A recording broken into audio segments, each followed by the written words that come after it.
হযরত আবু হুরায়রা রাদিয়াল্লাহু তাআলার বরাতে এই হাদিসটির বর্ণনা আছে। তিনি নবী সাল্লাল্লাহু আলাইহি সাল্লামের কাছে নিচের ঘটনাটি শুনেছেন।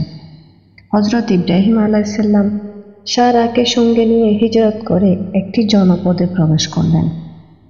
সেখানে এক অত্যাচারী শাসক ছিল। শাসককে বলা হলো, ইব্রাহিম নামে এক ব্যক্তি এক নারীকে নিয়ে আমাদের এখানে প্রবেশ করেছে। শাসকটি তখন তার কাছে লোক পাঠিয়ে জিজ্ঞেস করল, হে ইব্রাহিম, তোমার সঙ্গে এই নারীটি কে? তিনি বললেন, আমার বোন।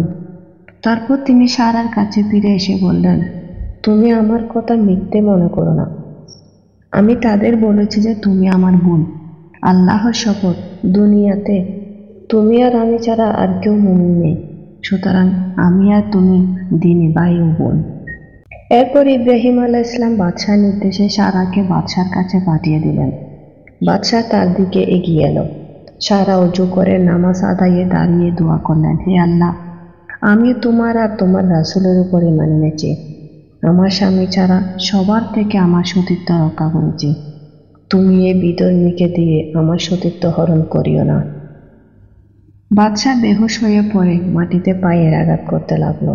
সারা বললেন, হে আল্লাহ, লোকটি মারা গেলে তো লোকে বলবে মেয়ে মানুষটি ওকে হত্যা করেছে।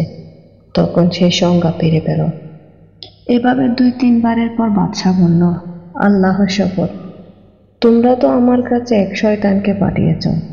একে ইব্রাহিমের কাছে ফিরিয়ে দাও, তার বদলে হাজেরাকে উপহার হিসেবে দাও।